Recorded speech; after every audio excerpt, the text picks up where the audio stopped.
শেখ হাসিনার কর্তৃত্বপরায়ণ শাসনের অবসানে ঝরেছে বহু তাজা প্রাণ। আন্দোলনে আহত হাজারো ছাত্র জনতা, তাদেরই একজন চট্টগ্রামের জাহিদ, যার চিকিৎসা খরচ মেটাতে ঋণের বোঝা বাড়ছে পরিবারের। হিরণ খানের রিপোর্ট। ফ্যালকন অ্যালুমিনিয়াম মরিচা পড়ে না, ওই স্ক্র্যাচ প্রুফ।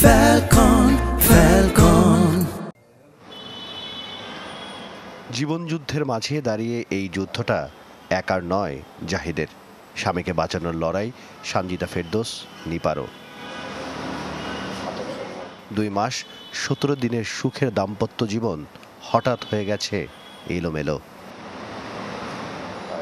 জীবনের সুন্দর সময়টুকু কেড়ে নিল নির্মম বুলেট।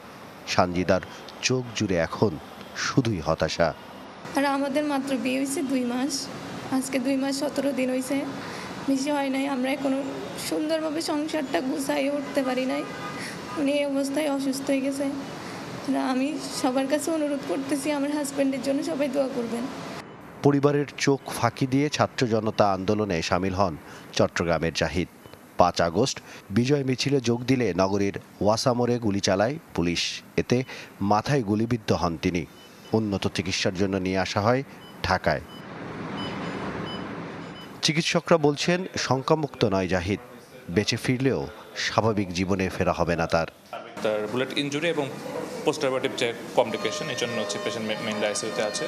এবং এই টাইপের যেগুলো পেনিট্রেটিং ইনজুরি হয় বুলেটের, যেগুলো ব্রেনে ট্রমাটিক ব্রেন ইনজুরি হয় সেকেন্ডারি, এগুলো আসলে আউটকাম একটু খারাপই হয় আর কি।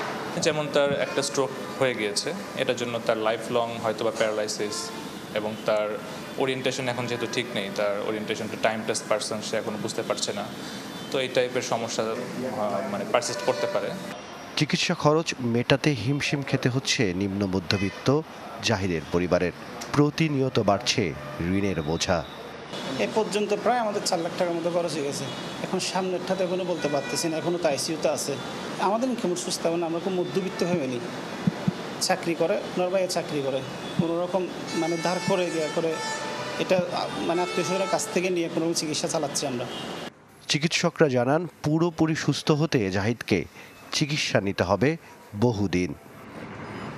হিরণ খান, চ্যানেল 24, ঢাকা।